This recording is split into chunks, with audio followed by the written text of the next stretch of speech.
नमस्कार, मैं शेखर त्रिवेदी। आज हम उत्तर प्रदेश के धरती पर उस हिस्से में खड़े हैं जहां सबसे ज्यादा विधानसभा हैं। इस जिले में दो संसदीय क्षेत्र हैं। यह जिला ऐसा है जहां गंगा, यमुना और सरस्वती का संगम है। जो तीर्थों का तीर्थ है, जो तीर्थराज है, यह प्रयागराज है। हमारे साथ वोट युद्ध में आज इस प्रयागराज की धरती से जनता का मुंह टटोलने की कोशिश होगी। हम ये समझेंगे कि 2022 का विधानसभा चुनाव इस 12 विधानसभा क्षेत्र वाले सबसे बड़े जिले में किस तरीके से आगे प्रदेश को दिशा देने वाला है। जिस तरीके से उत्तर प्रदेश के अलग अलग शहरों से, अलग अलग जिलों से हम लगातार आप तक वहां का माहौल, चुनावी जायजा पहुंचा रहे हैं, आज बारी है तीर्थराज प्रयाग की। हमारे साथ इस चर्चा में शामिल होने के लिए खास मेहमानों का पैनल है। मैं एक एक कर आपका परिचय कराता हूं। हमारे साथ मुकुंद तिवारी जी हैं, कांग्रेस का पक्ष रखेंगे। हमारे साथ सुधीर मौर्य जी हैं, भारतीय जनता पार्टी का पक्ष रखेंगे। हमारे साथ डॉक्टर सुधीर राय हैं, जनसत्ता दल से हैं। इस जनसत्ता दल की पहचान रघुराज प्रताप सिंह यानी राजा भैया के दल से होती है। यह पार्टी उन्हीं की है। हमारे साथ महावीर जी हैं जो समाजवादी पार्टी का पक्ष रखेंगे। आप सभी मेहमानों का बहुत बहुत स्वागत है। और साथ साथ मैं इस चर्चा में, इस वोट युद्ध में पधारी हुई प्रयागराज की जनता का भी अभिनंदन करता हूं। आप सबका भी स्वागत है। सबसे पहले जो बड़ी बात है इस चुनाव की, जिसको लेकर के लगातार चर्चाएं चल रही हैं कि कौन सा नेता किस तरफ चला गया, यह इस चुनाव का एक दिलचस्प और बड़ा अहम पहलू हो गया है। किसी दिन समाजवादी पार्टी में बड़ी ज्वाइनिंग होती है, किसी दिन बहुजन समाज पार्टी के लोग छोड़ देते हैं, किसी दिन कांग्रेस तो किसी दिन बीजेपी। इस तरीके से यह लगातार चक्र चलता जा रहा है। हम चुनावी माहौल की जब चर्चा कर रहे हैं तो शुरुआत आज हम विपक्ष से करेंगे और यह समझने की कोशिश करेंगे कि विपक्ष किस तरीके से सत्ता में आने के लिए जो प्रयास कर रहा है, जिस तरीके से चीजों को आगे बढ़ा रहा है, उससे उसको कितनी उम्मीद जगती है। महावीर जी, मैं आपसे समझना चाहूंगा कि समाजवादी पार्टी ने 2012 से 17 तक अपनी सरकार चलाई। 17 में आपकी सरकार जाती रही और 22 में आप पूरा दमखम लगा रहे हैं। किस तरीके की उम्मीद है? आपको क्या लगता है कि जनता आपको अगर वोट देगी तो वो कौन से विषय हैं, कौन से मुद्दे हैं जिस पर आप जनता के साथ में अपना समर्थन जुटा ले जाएंगे? बहुत बहुत धन्यवाद। हम समाजवादी पार्टी और हमारे शानदार माननीय राष्ट्रीय अध्यक्ष अखिलेश यादव जी ने जिन योजनाओं को 2012 से 17 तक चलाया था, उनकी दूरदर्शिता कहिए कि लैपटॉप हम लोग उस समय बांटे थे हमारे नेता ने, जब कोरोना जैसा वायरस इस पृथ्वी पर नहीं आया था। तो ये उनकी दूरदर्शिता थी कि ऑनलाइन पढ़ाई, ऑनलाइन हमारे बच्चों की तैयारी, एक किसान गरीब के हाथ में लैपटॉप जैसी चीज रहे, जिसके हाथ में मोबाइल न रहे, ये हमारी नेता की दूरदर्शिता थी। उस दूरदर्शिता को देखते हुए विकास के मुद्दे पर जो उन्होंने तमाम विकास कराया तो उत्तर प्रदेश को एक भारत सरकार के नक्शे पर ले गया, उत्तर प्रदेश की पहचान दिया। और उत्तर प्रदेश को वर्तमान भारतीय जनता पार्टी योगी सरकार ने जिस तरीके से बर्बाद कर दिया है, चाहे वो हमारी दलित बेटियों की बलात्कार हो, चाहे हमारे छात्र नौजवानों का भविष्य का सवाल हो, चाहे वो हमारा जो है बेरोजगारी हो, चाहे वो महंगाई हो, और किसान के मुद्दे पर जिस पर इन्होंने कहा था कि हमारे दुगनी कर देंगे, और इन्हीं का गृह राज्य मंत्री का बेटा हमारे किसानों पर वो अपनी गाड़ी थार चढ़ाएगा। इन तमाम मुद्दों के साथ हम अपनी जनता के बीच में आए हैं और माननीय योगी जी ने जो कहा था, मैं उसी को पलट करके हमारी पार्टी ने उनको जवाब दिया है। उन्होंने इस चुनाव में एक स्लोगन चलाया कि लड़ाई इस बार 80 और 20 की रहेगी। तो अब हिंदू मुस्लिम अब ये सब कुछ खत्म हो चुका है, तो 80-20 पे आया है। लड़ाई तो यहाँ 85-15 की खुली हुई है। इसीलिए बड़े पैमाने में 85 को मानने वाले आज समाजवादी पार्टी के नेताओं के साथ, समाजवादी पार्टी के राष्ट्रीय अध्यक्ष के साथ हैं। लेकिन माननीय राष्ट्रीय अध्यक्ष, चूंकि हम लोग पंडित जनेश्वर मिश्रा जी का मानने वाले हैं, बृजभूषण तिवारी और मोहन सिंह जैसे जो नेताओं के हम लोग मानने वाले हैं, तो लड़ाई हम लोग जो आते हैं। मौर्य जी अभी मौका मिलेगा, आ रहे हैं।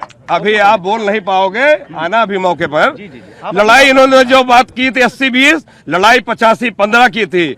और जो अंबेडकर सोच के रखने वाले, जो जनेश्वर मिश्र के सोच के रखने वाले लोग हैं, लड़ाई कभी 10-90 बना था, जो चौराहा लखनऊ बना था, माननीय राष्ट्रीय अध्यक्ष जी बनाया था, लड़ाई आज 90-10 पे आ गया। आज ब्राह्मण समाज बड़े पैमाने में हमारे साथ है और योगी सरकार एक विशेष जात की सरकार की रह गई है। इसी मुद्दे पर हम 2022 में आ रहा हूँ। ठीक है, तो ये महावीर जी ने जो अपना ओपनिंग कमेंट दिया है उसमें उन्होंने जाति को भी रखा है, महिलाओं की भी बात की है और जिस तरीके से समाजवादी पार्टी के दौरान जो योजनाएं चलाई गई उसका भी जिक्र रखा है। कांग्रेस पार्टी उत्तर प्रदेश ही नहीं देश की अहम पार्टी है और हम जहां खड़े हैं, जिस धरती पर खड़े हैं, देश के पहले जो प्रधानमंत्री हुए, एक नहीं 3 बार वो यहां से ही सांसद चुने गए। फूलपुर जो प्रयागराज की एक और संसदीय सीट है और जिनका नाम लिया, ये बड़ा दिलचस्प है कि यहां पर सोशलिस्ट भी आए हैं, उन्होंने भी अपनी किस्मत को आजमाया है। भारतीय जनता पार्टी के लोगों ने भी अपनी किस्मत को आजमाया है और समय समय पर इस प्रयागराज ने, इस संगम ने बताया है कि जो हिंदुस्तान की सियासत का संगम है उसका केंद्र भी किस तरीके से प्रयागराज होता है। मैं आपसे समझना चाहूंगा मुकुंद जी कि कांग्रेस ठीक है लंबे समय से बाहर है और 5-7 साल हुए केंद्र की सत्ता से भी बाहर है, लेकिन जो कुछ प्रयागराज की थाती रही है, चाहे प्रधानमंत्री हो, मुख्यमंत्री हो, वीपी सिंह को भी यहां से जीत मिली, वो देश के प्रधानमंत्री बने, अलग अलग दौर देखे हैं इस प्रयागराज ने। मैं लड़की हूं, लड़ सकती हूं, इस नारे के साथ जब कांग्रेस चुनावी मैदान में आ रही है तो आपको लगता है कि क्या सिनेरियो चेंज कर पाएंगे या फिर कहीं ऐसा ना हो कि आधी आबादी का जो टारगेट आप लेकर के चले हैं वो तो कहीं आपको कुछ नतीजा दिखाए, लेकिन उससे आगे पीछे की तमाम चीजें ऐसी हों जो शायद आपको लगे कि नहीं, होमवर्क बेहतर होना था। देखिए, हम उत्तर प्रदेश में सत्ता से 32 साल से दूर हैं, लेकिन आप कांग्रेस का इतिहास देखिए कि कांग्रेस ने कभी सिद्धांतों से समझौता नहीं किया, मूल्यों की राजनीति की। कांग्रेस ने हमेशा जनता पर हो रहे जुल्म के खिलाफ सड़क पर जिस तरह से संघर्ष किया, ये इतिहास गवाह है। हमारी पार्टी का एक शानदार इतिहास है। हमारा जो पार्टी की जो विचारधारा है वो आवाम से जुड़े हुए लोगों से संघर्ष करने का है। आपने इस 5 साल के दौरान देखा कि जिस तरह से उत्तर प्रदेश सरकार के खिलाफ, वो चाहे हाथरस में लड़की के साथ अत्याचार हुआ हो, चाहे वो लखीमपुर खीरी में एक हिंदुस्तान के गृहराज मंत्री के द्वारा अत्याचार रहा हो, चाहे यहीं पर आपके गोहरी में जिस तरह से ट्रिपल मर्डर हुआ उसके खिलाफ रहा हो। अगर कोई राजनीतिक दल सड़क पर लड़ा है तो प्रियंका गांधी जी के नेतृत्व में सड़क से लेकर उत्तर प्रदेश विधानमंडल सदन तक आवाज उठाया है। और मैं पूछना चाहता हूं आपके इस माध्यम से कि जब योगी सरकार के खिलाफ सड़क पर लड़ने का सवाल रहा तो चाहे वो समाजवादी पार्टी रही हो या बहुजन समाज पार्टी रही हो, वो कभी सड़क पर संघर्ष करते हुए नजर नहीं आए। इस बात को सब लोग जानते हैं। अभी 2-3 महीने से, 4 महीने से समाजवादी भी नजर आ रही, बहुजन समाज पार्टी तो कोरोना में जैसे क्वारंटाइन हो गई हो, बहुजन समाज पार्टी इस सिनेरियो से लापता है। अगर कोई उत्तर प्रदेश योगी सरकार से सीधी लड़ाई लड़ रहे हैं, 2-2 हाथ कर रहे हैं, तो प्रियंका गांधी के नेतृत्व में कांग्रेस पार्टी के कार्यकर्ता और नेता लड़ रहे हैं। मैं सवाल पूछना चाहता हूं भारतीय जनता पार्टी के जो भी नुमाइंदे हैं, जो प्रवक्ता हैं, कि आज उत्तर प्रदेश के अंदर कानून व्यवस्था के सवाल पर आप नहीं बात कर सकते, आप रोजगार के सवाल पर नहीं बात कर सकते, आप किसानों पर हुए जुल्म अत्याचार के सवाल पर नहीं बात कर सकते, विकास आप दिखा नहीं सकते। अगर कुछ हुआ है इनके राज में तो सिर्फ भ्रष्टाचार हुआ है। एक भी आवाम या एक भी किसान या एक भी दलित तो पिछड़ा ये नहीं कह सकता कि हमारे साथ न्याय हुआ है। अगर न्याय की बात किया जाए तो सिर्फ फर्जी मुकदमे इस सरकार, उत्तर प्रदेश की योगी सरकार ने लादा है। अगर किसी के साथ जुल्म हुआ है तो आम नागरिक जो अंतिम व्यक्ति है समाज का, उसके साथ हुआ है। ये बात सही है कि एक विशेष जात की सरकार बनकर रह गई है। अगर इन लोगों ने इनके निगाह में वही अपराधी रहा, वही माफिया रहा जो भारतीय जनता पार्टी का भगवा झंडा नहीं पहना, और जिसने भाजपा का भगवा पहन लिया वो इनको शरीफ और संत नजर आया, और जिसने सरकार का विरोध किया उसका घर भी गिराया अब जबरन, उसके ऊपर फर्जी मुकदमा लिखा, उसके खेत और खलियानों को कब्जा किया। और मैं दावे के साथ कह रहा हूं, प्रयागराज लोकतंत्र की यहाँ जड़ें हैं कि 2022 में योगी सरकार की विदाई तय है, कोई रोक नहीं पाएगा। ये मैं आज इस आपके माध्यम से कहना चाहता हूँ। विदाई तय है, आनी कांग्रेस है, या आपको लगता है कि कुछ और मामला भी हो सकता है? आश्चर्यजनक चेहरे आएंगे, जो रिजल्ट आएंगे वो प्रियंका गांधी के नेतृत्व में ही सरकार बनने जा रही, देख लीजिएगा। ठीक है, एक दिलचस्प चीज देखिए, जब मुकुंद जी से बात हो रही थी, बाकी तो जो सवाल उधर से उठे थे समाजवादी पार्टी की तरफ से सरकार पर, वही बहुत सारी चीजें इधर भी आई। एक दिलचस्प चीज थी जो बाहुबलियों की बात की कि मकान ढाए जा रहे हैं, कार्रवाई हो रही है। तो ये जो प्रयागराज है, इसकी एक विधानसभा ऐसी भी है जहां के एक विधायक जो कभी सांसद भी रहे, वो बड़ी चर्चा में रहे हैं, और उनका नाम है अतीक। और लगातार जिस तरीके से कार्रवाई हुई है, उनके भी जो मकान, दुकान और तमाम ऐसे प्रतिष्ठान जो सरकार की नजर में इल्लीगल थे, उनको ढाया गया है। तो जो बुलडोजर चला है उसका एक बड़ा हिस्सा इधर प्रयागराज में भी चला है। अब चूंकि बाहुबल इस चर्चा में आ गया है, उत्तर प्रदेश के एक कद्दावर नेता हैं, और सिर्फ नेता नहीं हैं, उनकी जनता के बीच में एक अलग सी छवि भी है। प्यार से लोग उन्हें पवन भी कहते हैं, बादल भी कहते हैं, और राजा भैया तो सभी कहते हैं। पूरा नाम रघुराज प्रताप सिंह। अलग अलग पार्टियों से होते हुए उन्होंने अपनी पार्टी का गठन किया, जनसत्ता दल बनाया है, और वो इस बार चुनाव में हैं, अपने दम पर हैं, अपने कैंडिडेट्स के साथ में हैं। डॉक्टर सुधीर हमारे साथ जनसत्ता दल का पक्ष रखने के लिए हैं। डॉक्टर सुधीर, आपका अनुभव, यानी आपकी पार्टी का अनुभव, आपके नेता का अनुभव तो हर दल के साथ में है, समाजवादी पार्टी के साथ में भी है, बीजेपी के साथ में भी है, कांग्रेस के साथ में भी कहीं ना कहीं है। ये जो सियासी समीकरण है, आपने सबका स्वाद चखा है। तो इस बार 2022 के चुनाव में राजा भैया को पार्टी बनाने की जरूरत क्यों पड़ी, और आप किन चीजों के साथ, किन बातों के साथ जनता के बीच जा रहे हैं? बहुत बहुत धन्यवाद। मैं बताना चाहूंगा कि सर्वप्रथम अभी आपने बाहुबली का नाम लिया, और तभी आपने मानी हमारे कुंवर प्रताप सिंह राजा भैया का नाम लिया आपने बाहुबली में। तमाम जितनी पार्टियां हमारे यहाँ, चाहे सपा हो चाहे भाजपा हो, जब चुनाव आता है तब राजा भैया को बाहुबली बना देते हैं, और कहीं ना कहीं सभी ने राजा भैया को सम्मान किया है और सम्मान दिया है। और मैं ये कहना चाहूंगा, सर्वप्रथम जिस तरह से आज सारी की सारी पार्टियां जातिगत आधार पर राजनीति करती हैं, मैं आपको बताना चाहूंगा, मैं ऐसे दल से हूं जहां पे जातिगत आधार पे नहीं, सर्व जनहिताय, जो एक नारा बहन जी ने दिया हुआ था कुछ दिन पहले कि सर्व जनहिताय सर्वजन सुखाय का नारा दिया था, लेकिन वो सक्सेसफुल नहीं हुआ। मैं बताना चाहूंगा, माननीय राजा भैया 1001 बेटियों की जब शादी करवाते हैं, तब ये नहीं पूछा जाता है किस मुसलमान की बेटी है, किस ब्राह्मण की बेटी है, किस चमार की है, किस पासी की, किस अहिर की है, किस कुर्मी की, किस गरड़िया की, किस लोहार की, किस कोहार की।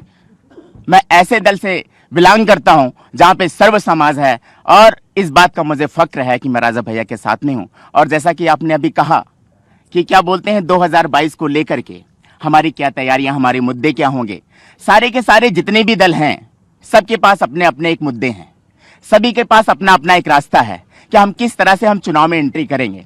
सबसे पहले मैं यहाँ की एक सुरक्षित सीट है सुराव विधानसभा की, जहां से मैं उम्मीदवार हूं 255 सुराव से। और सुराव विधानसभा का दुर्भाग्य रहा सर कि जितनी भी पार्टियां आज तक आई हैं 20 वर्षों से, सारे के सारे विधानसभा क्षेत्रीय ना होकर के सारे बाहरी रहे।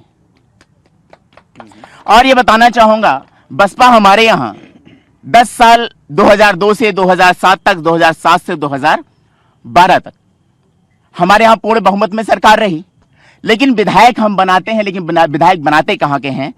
अपने विधानसभा को छोड़ करके प्रतापपुर का विधायक हम लाके खड़ा कर देते हैं। जैसा कि मैं बताना चाहूंगा सर कि जो है घर का काम घर का बेटा करता है, घर का काम घर का बेटा करता है, उसी तरीके से आपके विधानसभा का काम आपके विधानसभा का व्यक्ति करेगा, आपकी विधानसभा का जो जनप्रतिनिधि होगा वही करेगा।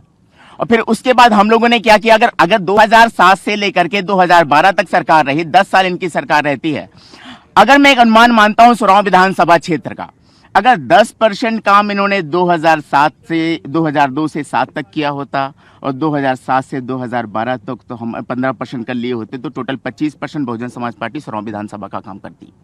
फिर उसके बाद हमारे यहाँ की जनता दिमाग लगाती है और फिर हमारे यहाँ सत्ता बदलने की तैयारी होती है। हम लोग पूर्ण बहुमत में समाजवादी पार्टी की सरकार बनाते हैं, लेकिन फिर वही गलती करते हैं। हम विधायक कहाँ से लाते हैं? हम लाते हैं कौशाम्बी से। फिर वही चीज समय बदल चुका था। जिस तरह से ये माननीय हमारे महावीर जी कह रहे थे, हम लोगों ने उस समय में लैपटॉप बांटे जिस वक्त हमने सोचा भी नहीं था। तो मैं ये बताना चाहूंगा, उस वक्त मॉडल का समय था। अगर माननीय सतबीर मुन्ना जी समाजवादी पार्टी की पूर्ण बहुमत की सरकार है, अगर उस वक्त काम किया होता तो 25% इधर होते हैं प्लस 25% समय बदल चुका था, 50% काम होता। और उसके बाद फिर हमने एक दिमाग लगाया, हमने सरकार को बदलने की तैयारी की। हमने भाजपा और अपना दल को पूर्ण बहुमत मिला करके यहाँ पर अपना एक विधायक तैयार करते हैं, लेकिन फिर वही गलती करते हैं जो 15 साल से हमने किया है। हम जमुना पार से यहाँ पर एक कैंडिडेट लाकर और खड़ा कर देते हैं। अगर वो विधायक 35% काम करता, सरांव विधानसभा का 80% काम हो जाते हैं और आज उतनी मेहनत ना करनी पड़े जितना आज हमें करना पड़ेगा। अगर यहाँ की जनता आशीर्वाद देती है तो 20 साल से जो हमारे विधानसभा के कार्य नहीं हुए हैं, उन सारे कार्यों को कराने का हम लोग काम करेंगे। और बताना चाहूंगा सर कि तमाम लोग सिर्फ और काम कराएंगे सर, आपसे बता रहा हूँ, मैं बताना चाहूंगा, हमारे यहाँ किसानों का मुद्दा, सारी पार्टियां किसानों की बात कर रही है। भाई किसान प्रधान देश है हमारा, और ये मुद्दा नहीं है, इसको हम मुद्दा ना बनाएं। ये हमारा कर्तव्य है कि किसानों के प्रति हम खड़े हों, तो हम भी किसानों के साथ खड़े हैं, जिस तरह के सभी अपने मुद्दे बना के खड़े हैं। भाई युवाओं की समस्या है, युवाओं के रोजगार की समस्या है। अभी कोविड कुछ दिन पहले हमारे बीच में था, अभी ओमिक्रॉन भी हमारे बीच में आ गया है। तो बताना चाहूंगा, जिस तरह से कोविड के दौरान हमारे क्षेत्र की जनता, हमारे यहाँ का मजदूर, वो प्रवासी मजदूर बना दिया जाता है, वो प्रवासी मजदूर बना दिया जाता है। अगर हमारे विधानसभा का या हमारे यहाँ पे जिनकी भी सरकारें रहीं, अगर ये पूर्ण रूप से कार्य किए होते, सारे के सारे ब्लॉकों में एक ऐसा इंडस्ट्रियल एरिया तैयार करते ताकि 5 से 10 हजार हमारे यहाँ का बेरोजगार युवा वहां पे काम करता और कहीं और जाने का मौका ना मिलता, किसी अन्य प्रदेश में जाके काम ना करता। जो प्रवासी मजदूर नाम लगा उनके, वो प्रवासी मजदूर ना होते हमारे यहाँ का। ठीक है, यानी रोजगार का मुद्दा है जो जनसत्ता दल की तरफ से, जनसत्ता पार्टी की तरफ से है, और साथ साथ जो किसानों का मुद्दा है उसे भी उठाया। एक बात मैं जरूर कहूंगा, रघुराज प्रताप सिंह यानी राजा भैया को मैं व्यक्तिगत रूप से भी जानता हूं। जो कुछ होता रहा है कुंडा प्रतापगढ़ में, जब व्यक्तिगत रूप से भी उनसे मुलाकात हुई, ऑफ द कैमरा उन्होंने एक बात कही कि भाई मेरी कुंडली में ही कुछ ऐसा है कि मेरा लेना देना हो या ना हो, बात मेरे ऊपर आ जाती है। और जहां तक उनके बाहुबल की बात है, तो जब आदमी अपनी तरह से अपने इलाके में एक स्थापित अपना साम्राज्य करता है या लोगों के बीच में लोकप्रिय होता है, तो वो जो पावर होती है, जनता की जो ताकत होती है, उसमें कोई भी व्यक्ति हो, आप ही क्यों ना हो, जनता के बीच जब जाते हैं, जो पीछे से बैक निकलता है, जो ताकत मिलती है, उससे आप अपनी तरह का एक बल पैदा करते हैं। ये जनता की ताकत होती है, और इस ताकत का कोई सही इस्तेमाल करता है, कोई गलत इस्तेमाल करता है। इस सही और गलत के आधार पर ही बाहुबल का निर्धारण होता है कि वो किस दिशा का है। हकीकत यह है कि जो भी सत्ताधारी हैं या जो विपक्ष में भी हैं, जनता के द्वारा चुने गए हैं, वो बाहुबल रखते हैं। बाहुबल का मतलब यह नहीं कि आप सिर्फ उसको नेगेटिव सेंस में लें। बाहुबल का मतलब कि इतने हजार हाथ जो जनता के हैं वो हमारे साथ खड़े हुए हैं, इसका एक मतलब यह भी है। अब मैं आता हूं उस दल पे जिसकी सरकार है। मैं इसलिए इस बार यहां आपके पास बाद में आया ताकि जो सवालों की बौछार है, जो आरोप हैं, वो इसी दौर में निकल जाएं ताकि हम कुछ भविष्य की बात आगे कर सकें। आरोप आपने सुने हैं, किसानों की बात है, बेरोजगारी की बात है, महिलाओं की सुरक्षा की बात है, प्रवासियों की बात है, इसके साथ साथ और तमाम ऐसी चीजें हैं जिसका जिक्र हुआ है। बीजेपी किस तरीके से जनता को यह समझाएगी कि नहीं, ये आरोप जो हैं ये मिथ्या हैं और हमने काम किया है, या फिर आपको लगता है कि कुछ ऐसा आपने कर रखा है जिससे ये आरोप अपने आप ही नहीं टिकेंगे? सोच ईमानदार, काम दमदार और फिर एक बार भाजपा सरकार, ये हमने सबका साथ, सबका विकास और इस बार सबके विश्वास के साथ चुनाव लड़ रहे हैं। अभी बहुत सारे आरोप लगाए, मैं समाजवादी पार्टी का जवाब मैं पहले दे दूं। समाजवादी पार्टी का विकास लखनऊ से निकल करके इटावा, सैफई, मैनपुरी में समाप्त हो जाता था। और गुंडई की बात तो ये करे ना, गुंडई की बात तो समाजवादी पार्टी की सरकार करे ना। जिस जगह पे आप खड़े होकर के आज डिबेट कर रहे हैं, यहाँ पे ज्यादातर समय सपा बसपा और सरकार में बैठ के यहाँ पे मंत्री रह करके, विधायक रह के सरकार चलाए हैं। और ये वही जगह है, यहाँ लोग कहते हैं चाय पे चर्चा होती है, यहाँ तो राइफल पे चर्चा होती थी। सुबह शाम बहन बेटियों के घर से निकलना मुश्किल था। और विकास की बात करते हैं, ये विकास की बात करेंगे। डबल इंजन की सरकार है, 6 लेन का पुल आपके सामने दिखाई पड़ रहा है, 4 लेन दिखाई पड़ रहा है। ये क्या विकास की बात करेंगे? इनका विकास केवल इटावा सैफई मैनपुर में निकल के, लखनऊ से चल के इटावा सैफई में समाप्त हो जाता था। इनकी नौकरियां लखनऊ से निकल के इटावा सैफई मैनपुर में समाप्त हो जाती थी। ये क्या विकास की बात करेंगे? विकास तो आज दिख रहा है। आज उत्तर प्रदेश उत्तम प्रदेश बन रहा है। वह योगी जी की सरकार है और माननीय देश के यशस्वी मुख्य प्रधानमंत्री नरेंद्र मोदी जी के नेतृत्व में जो डबल इंजन की सरकार है वह करके दिखा रहे हैं। और ये अभी माननीय कांग्रेस हमारे प्रवक्ता महोदय जी कह रहे हैं कि हमने विकास की बात कर रहे हैं। ये विकास की बात करेंगे। मैं विकास की बात कांग्रेस की भी आपको 2 मिनट में समझा देता हूं। देश आजाद हुआ 1947 में। इस देश के प्रथम प्रधानमंत्री पंडित जवाहरलाल नेहरू जी जब शपथ लेते हैं लाल किले से, तो कहते हैं कि इस देश की गरीबी और इस देश की बदहाली दूर करूंगा। मित्रों, आपको मैं बताना चाहता हूं कि इन्होंने देश की बदहाली और देश की गरीबी नहीं दूर की, बल्कि इनके कपड़े इंग्लैंड धुलने जाते थे। उसके बाद इनकी बेटी मंत्री इंदिरा गांधी, इनकी बेटी बनती है प्रधानमंत्री इंदिरा गांधी जी यहाँ से। वो भी यही शपथ लेके कहती हैं इस देश की बदहाली और गरीबी दूर करूंगी। उन्होंने ना देश की बदहाली दूर करी, ना गरीबी दूर करी, बल्कि इसके बाद इनके बेटे राजीव गांधी प्रधानमंत्री बनते हैं। वह भी वही कहते हैं जो पंडित जवाहरलाल नेहरू ने कहा था, जो इंदिरा गांधी ने कहा था कि इस देश की बदहाली और गरीबी दूर करूंगा। लेकिन देश की बदहाली और गरीबी नहीं दूर किया, बल्कि इनके बेटे राहुल गांधी, प्रियंका गांधी, इनके दामाद रॉबर्ट वाड्रा की गरीबी जरूर दूर हो जाती है और इटली में जाके शादी कर लेते हैं और यहाँ पे आकर कहते हैं गरीबी की दूर करने की। ये क्या बात करेंगे? मौर्य जी, 2-3 चीजें हैं जो आरोप के रूप में आए। मैं समय बचाने के लिए वो खुद ही सवाल आपसे कर लेता हूं। जैसे जब रोजगार की बात आती है तो बीजेपी के ऊपर जो विपक्ष है वो लगातार ये कहता है कि देखिए पर्चे लीक हो गए। हाँ, और उसके बाद जो है पर्चे लीक होने के बाद जो भी वैकेंसी निकली वो उस तरह से नहीं हुई, भर्ती नहीं हुई। इसके ऊपर देखिए ये हुआ तो है ही है। रोजगार, पर्चे लीक की बात करते हैं, सपा की रोजगार हमने भरपूर दिए हैं और रोजगार हमने जितना दिया है सपा बसपा ने नहीं दिया है। समाजवादी पार्टी की सरकार में वैकेंसी निकलती थी, जब वैकेंसियां निकलती थी तो इनके यहाँ से फिक्स हो जाता था कि किनको नौकरियां देनी है। उनके यहाँ थैली पहुंच जाती थी, जिसकी थैली पहुंच गई वहां पे नौकरी पहुंच जाती थी। पुलिस की सिपाही की भर्ती निकली 40,000 और जब उत्तर प्रदेश में भर्ती होती है तो 35,000 केवल इटावा सैफई मैनपुरी में पहुंच जाती है। ये इनका विकास है, ये विकास है। और विकास की बात कहां से करेंगे? रोजगार हमने दिया। आज की डेट में उत्तर प्रदेश उत्तम प्रदेश बन रहा है, विकास के पथ पे चल रहा है। इनके पास कोई मुद्दा नहीं है तो ये बहस करने पे उतारू है। एक स्थिति ये भी बनी हुई है कि जो इस समय लगातार राजनीतिक दलों की तरफ से लोगों के पाला बदलने का खेल है, उसमें आपको क्या लगता है कि जो समाजवादी पार्टी में बहुत सारे लोग आ रहे हैं, बहुत सारे लोग हैं जो पार्टी छोड़ करके बीजेपी में जा रहे हैं, कांग्रेस में जा रहे हैं, तो ऐसे में आपको लगता है कि ये जो नेता इधर से उधर होते हैं ये वास्तव में पार्टी की विचारधारा या जनता से जुड़े हुए मुद्दे रखते हैं सामने, या फिर इनके अपने स्वार्थ हैं जिसकी वजह से चीजें आगे बढ़ती हैं? आदम गोडवी साहब की एक लाइन याद आती है इनके ऊपर। आदम गोडवी साहब ने एक बात कही थी, बाबा तुमको जो करना करना, एक बाबा को तो भेज दिए, तुमको भी भेज दूंगा। देखिए ये इस चर्चा का एक सेकंड ये इस चर्चा का सबसे दिलचस्प पहलू है। ये प्रयागराज है। आप समझिए इस बात को कि जो जनता है उसके भीतर भी अपनी तरह से जो बात आती है वो किस तरीके से जब एक मोड़ लेती है तो इस तरीके की तनातनी स्थितियां बनती हैं। ये उत्तर प्रदेश का विधानसभा चुनाव है, ये ध्यान रखिए। महावीर जी अपनी बात। देश के सबसे बड़े कवि ने पांडे जी आदम गोडवी ने साहब कहा था कि ये अमीरों से हमारी फैसलों जंग थी, लड़ाई तो अमीरी गरीबी की थी, फिर कहां से ये मंदिर और मस्जिद आ गए।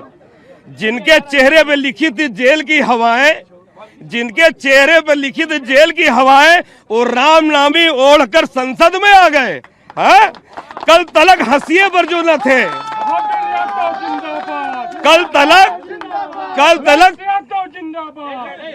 कल तलक जो हंसिए पर न आए थे नजर, वो कैलेंडर छप के आज बाजार में आ गए हैं। ठीक है, आप जो मौर्य जी ने आरोप लगाया है, देखिए विकास का मामला है तो हिंदुस्तान की आजादी के बाद उत्तर प्रदेश की गर्व की बात है, माननीय अखिलेश यादव जैसा मुख्यमंत्री मिला जो आज तक माननीय मोदी जी, जिनका हम बहुत सम्मान करते हैं चूंकि देश के प्रधानमंत्री हैं, वो उन्होंने गुजरात में नहीं कर पाया, वो माननीय अखिलेश यादव ने 100 नंबर डायल, 102 नंबर, 108, 1090 लाकर ये बता दिया कि हमारी सोच क्या है। उस समय का यमुना एक्सप्रेस और गंगा वो यमुना एक्सप्रेस और आगरा एक्सप्रेस बना था जब उत्तर प्रदेश में कभी ऐसे सड़कें नहीं बनी थी। आज हम लोग 300 यूनिट, मौर्य जी ये तो बोलने दो, आप अभी बात रखें महावीर जी। आप 300 यूनिट बिजली और हम लोग 1500 पेंशन पर आ रहे हैं और इस प्रदेश को बलात्कार से बचाने के लिए और विकास की बात कर रहे हैं। तो अभी मौर्य जी ने एक बात कही थी कि देश 1947 में आजाद हुआ था। इनका एक यश भारती कौन पुरस्कार मिला था, पद्मश्री, और इन्हीं की वो कंगना रावत ने कहा था कि देश अब आजाद हुआ। चलिए भाजपा ने स्वीकार तो किया कि देश 1947 में आजाद हुआ, क्योंकि उनको आजादी आज मिली है, उनको जो है आजादी पहले नहीं मिली थी। जो बाबा साहब संविधान बचाना चाहेगा, जो संविधान साथ खिलवाड़ न होने पाए, जो आरक्षण बचाना चाहेगा, जो देश को मंदिर बनाना चाहेगा पूरे देश को, वो समाजवादी पार्टी के झंडे के नीचे खड़ा नजर आएगा। तो ये जो स्थिति है, इससे ये समझा जा सकता है कि आरोप और प्रत्यारोप का ये दौर लगातार चल रहा है। जनता भी अपने समर्थकों के साथ में, अपने नेताओं के साथ में लगातार अपनी बात को रखने के लिए लगातार आतुर हो रही है। हम चर्चा कर रहे हैं प्रयागराज में वोट युद्ध चल रहा है। 2022 के विधानसभा चुनाव का ये मौका है और यहाँ तीर्थराज प्रयाग में हम जानने की कोशिश कर रहे हैं कि क्या मसले हैं, जनता के क्या सवाल हैं। हम लोगों से बात करते हैं। आप बताइए कि प्रयागराज के मसले क्या हैं, किन मुद्दों के साथ आपको लगता है कि प्रयागराज चुनाव लड़ रहा है? डॉक्टर साहब, ये प्रयागराज का असली मुद्दा तो बेरोजगारी है। इलाहाबाद जिस लिए जाना जाता है, ये शिक्षा का गढ़ है इलाहाबाद। यहाँ उत्तर प्रदेश ही नहीं, बिहार, अलग अलग देशों से लोग आते हैं। नौजवान आता है यहाँ अपना करियर बनाने के लिए। भारतीय जनता पार्टी की जब से सरकार आई है, भारतीय जनता पार्टी ने कभी भी विकास के मुद्दे पे बात नहीं किया है, नौजवानों की बात कभी नहीं की है। अगर भारतीय जनता पार्टी बेरोजगारी का मुद्दा इन्होंने उठाया है, ठीक है, आप बताइए क्या मसले हैं प्रयागराज के? मसले तो सब कुछ हैं भैया, बेरोजगारी है, छुट्टा जानवर है, महंगाई है, इनके खिलाफ भ्रष्टाचार है, ये तमाम इनके खिलाफ मुद्दे हैं। ये पूरे उद्योग को बेचा है और तमाम जो अभी एक लोग कह रहे थे कांग्रेस ने क्या किया, कांग्रेस में सुई से लेकर के भारत को परमाणु संपन्न राष्ट्र बनाया, देश को खाद्यान्न के मामले में। लेकिन फूलपुर आपका जो संसदीय क्षेत्र है, अगर मैं उसी की बात करूं तो एक इफ्को की फैक्ट्री है, 3 बार प्रधानमंत्री बने नेहरू, कांग्रेस की सरकार रही 89 तक, तो क्या मिला? फूलपुर आपका संसदीय क्षेत्र। अरे भाई, सड़कों का जाल, नहरों का जाल, विद्युतीकरण, school, college Bharatiya Janata party बनाई है क्या? ये जो विद्यालय हैं, जो नहर, सब कुछ कांग्रेस ने किया है। आप बताइए क्या मसले हैं? बिल्कुल सही। हमारा फाफामो विधानसभा है, हम अपने फाफामो विधानसभा में 5 साल तक अपना विधायक नहीं जान पाए। हमारे यहाँ विधायक कौन है? विधायक कौन है, ये एक बड़ा सवाल है। विधायक कौन है? आप बताओ भाई, क्या मसले हैं यहाँ के? हमारा काम है हंगामा मचाना नहीं है, हमारा काम है देश की सूरत बदलना। तो यहाँ जो हो रहा है सब सही हो रहा है। विकास और क्या चाहिए? रोड है, 4 लेन, यहाँ नेशनल हाईवे बन गया है, और क्या चाहिए? जहाँ हमको गांव से आने में 1 घंटा लग रहा था, वहाँ 25 मिनट में पहुँच जा रहे हैं। इससे ज़्यादा विकास क्या चाहिए? आप बताइए क्या मसले हैं प्रयागराज के? मसले भैया इसमें कुछ बताने लायक नहीं, सब पब्लिक पढ़ी लिखी है, सब होशियार हो गई है। किसी को बुराई करना, किसी को भलाई करना वो अपना काम नहीं है। मेरे राजा भैया ने बोल दिया है, किसी को बुराई नहीं करिए, केवल अपना काम करते जाइए। राजा भैया जिंदाबाद, गोपाल भैया जिंदाबाद। ठीक है, आप बताइए क्या मसले हैं?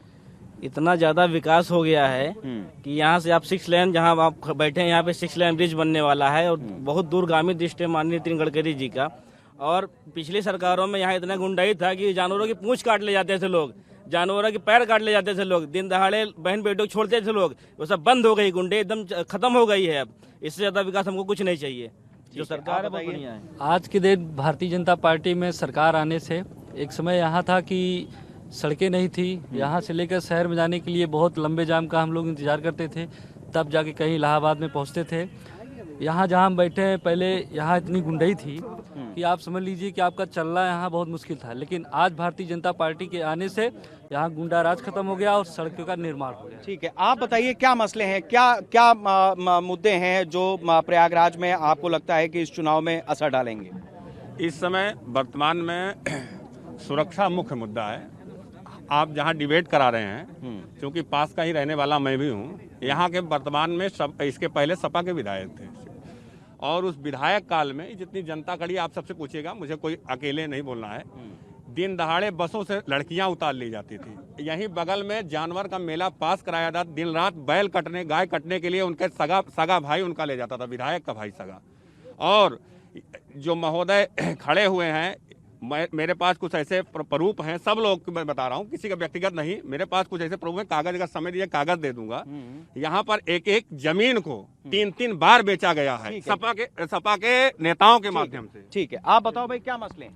देखिए, आज देश की जो स्थिति है, यहाँ पे हर वर्ग, कई वर्ग ऐसे देश में रह रहे हैं जो स्वतंत्र जीने का एक मौका मिला है, वो भाजपा सरकार में मिला है। और हमारे देश के प्रधानमंत्री और योगी जी के नेतृत्व में ऐसा हुआ है। सपा सरकार में सिर्फ गुंडई और गुंडई रही है। आप बताओ भाई। ये बता रहे हैं। ठीक है, आप बताओ क्या मसले हैं? अरे ठीक है, भारतीय जनता पार्टी सरकार हमारी। ठीक है, अलग अलग तरीके के, जी बताइए। अभी डिबेट में एक चर्चा आई कि फाफा मऊ के विधायक जी, भाई साहब ने कहा कि कभी दिखते नहीं हैं।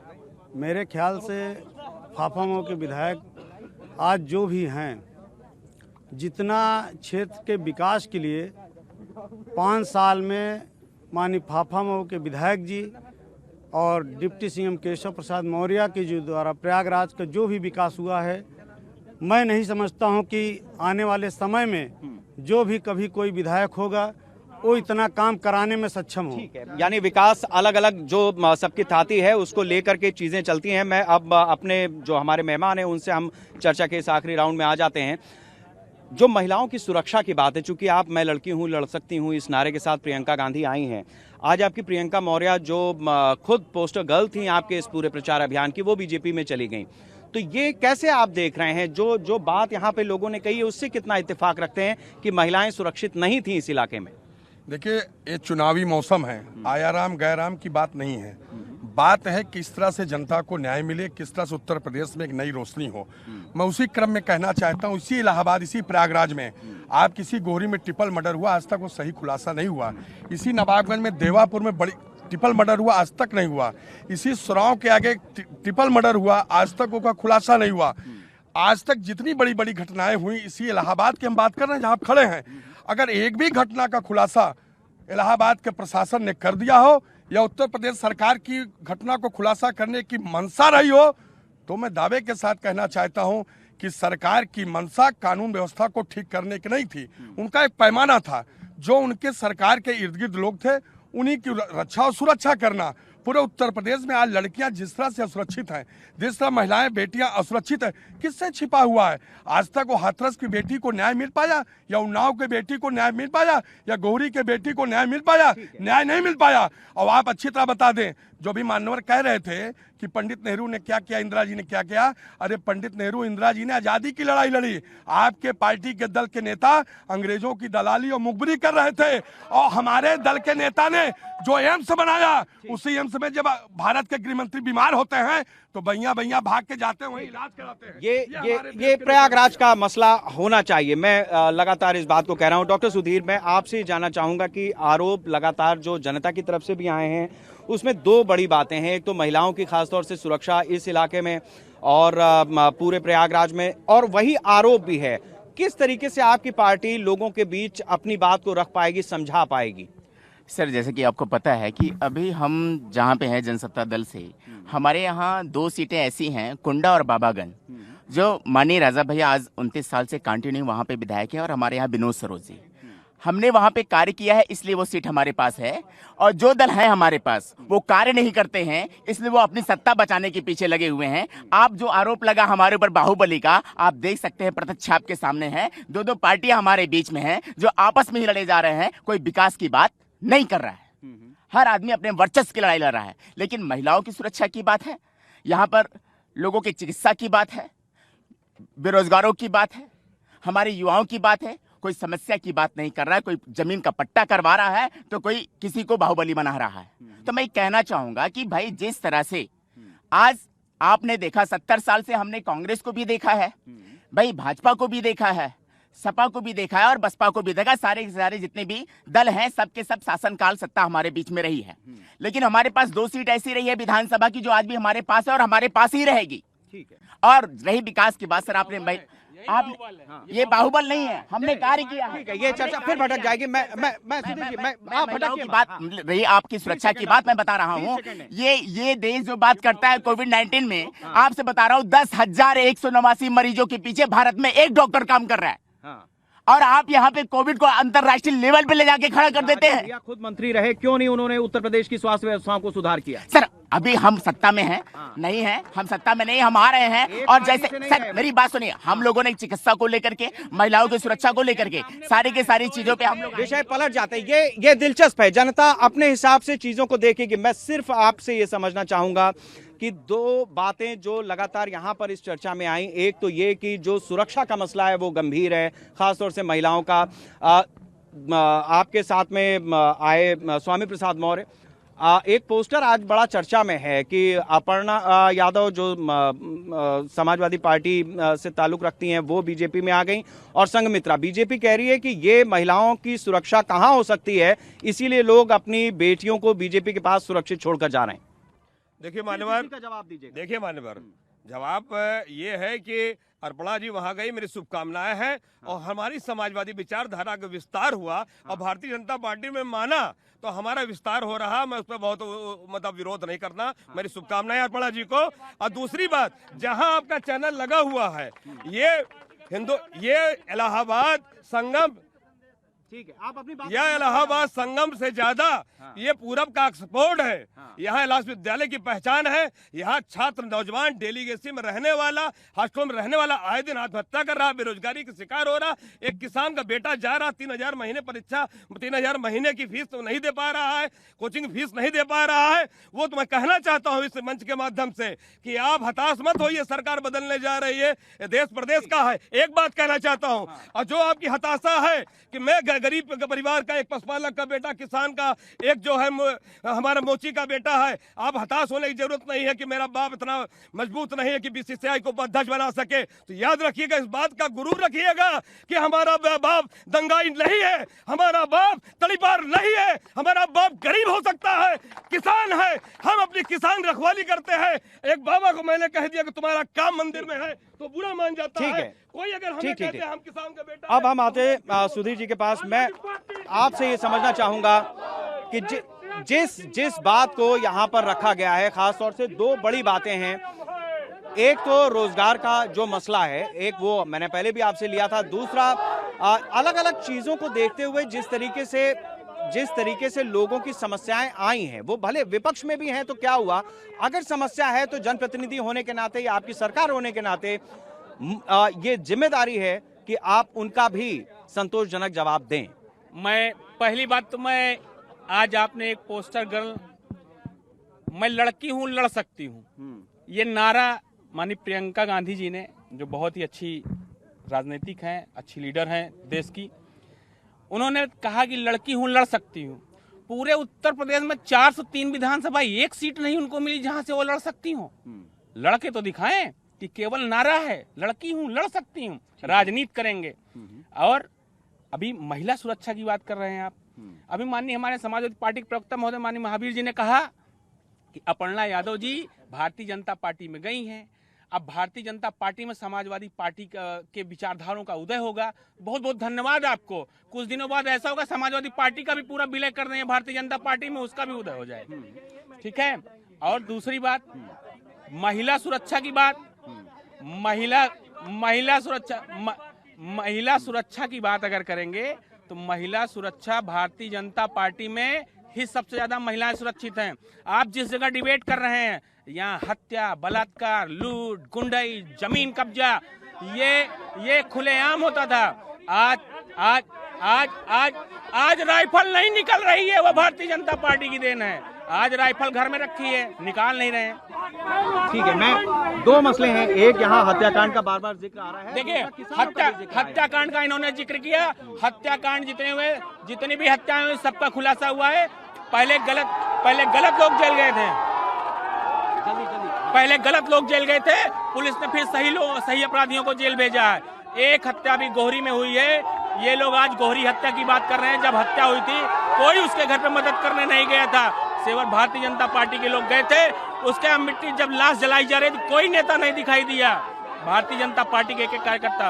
और कोरोना काल की बात ये कर रहे थे, अभी कोरोना काल में समाजवादी पार्टी, कांग्रेस पार्टी, कोई एक कार्यकर्ता दिखता नहीं था।